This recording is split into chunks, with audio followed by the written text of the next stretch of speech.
I think that we're seeing now more energy realism, and thank goodness. And some of this is due to the Russian invasion of Ukraine. Some of it is due to the war in Israel now and in Gaza.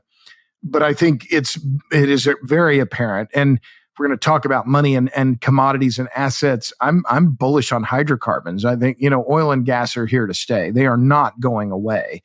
What would be my investment advice? Don't short ExxonMobil, or don't short it for very long, because you're going to lose. Because oil in particular is what allows the modern economy, right? We cannot, almost everything that moves, everything's in our supermarkets is transported by trucks that are fueled by diesel fuel.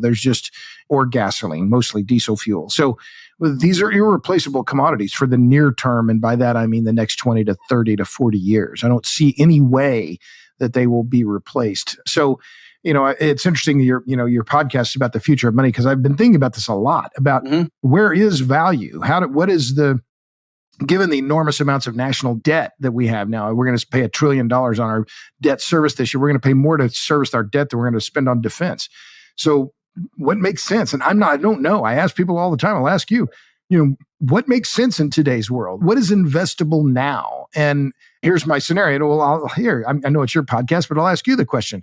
So if I give you $10,000 and I say, I want you to make the most return on this $10,000 in the next 10 years, and you're my fiduciary, and you have a duty now to do the best with that money as you could, what would you put it in? And I've heard everything from Bitcoin to gold to defense stocks to AI to oil and gas. What would you do? Well, the obvious answer is I would invest in this company, Infineo, right? Okay. But if you want me to talk about asset classes, I can answer it this way. So I gave a talk back in May. I don't know. Do you know George Gammon, Rebel Capitalist guy? I've heard of. I think I've heard the name. Yeah. So he's got a popular podcast. He often wears a ball cap that says "End the Fed." So his show's name is Rebel Capitalist. So he's advising people who are, expat, that kind of vibe.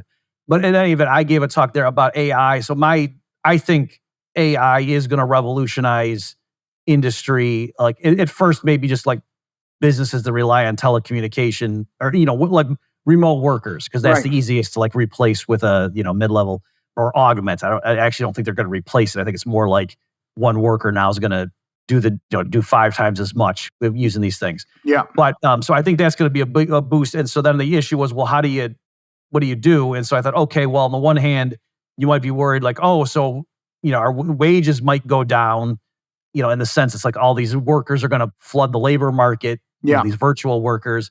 Okay. But then you say, oh, well, what about, so does that mean capital now becomes more productive? Well, no, because like a lot of this is real skilled stuff. Like they're going to be like expert systems, like surgeons or whatever. So it's not obvious that it's just low skill.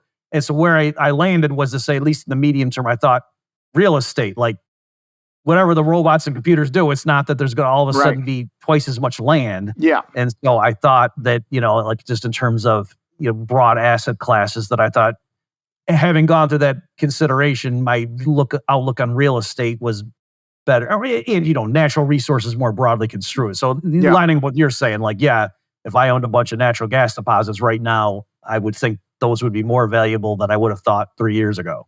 Yeah.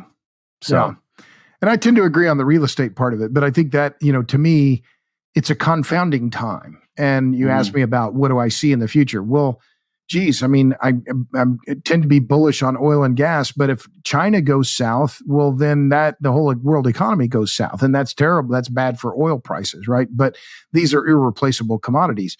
And, one of the many counter indicators, right? Everybody's saying, oh, copper, copper is going to be in short supply. Well, copper hasn't done anything this year in terms of price, barely moved, right? Dr. Copper, because of concerns about the global economy. So it is a very concerning time globally with all of the uncertainty, with all these things that, uncertainty. But what I am certain of is that energy will continue to be, energy is the economy.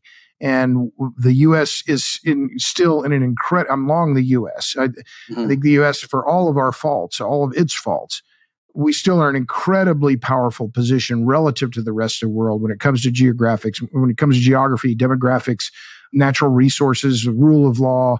All these things are really important. And so the U.S. is incredibly well positioned, but I am very worried about our political system and the lack of well-functioning, even a decently functioning government. I mean, we have 330 million people, and the only people we can get to run for president next year are Biden and Trump. Lord, help us.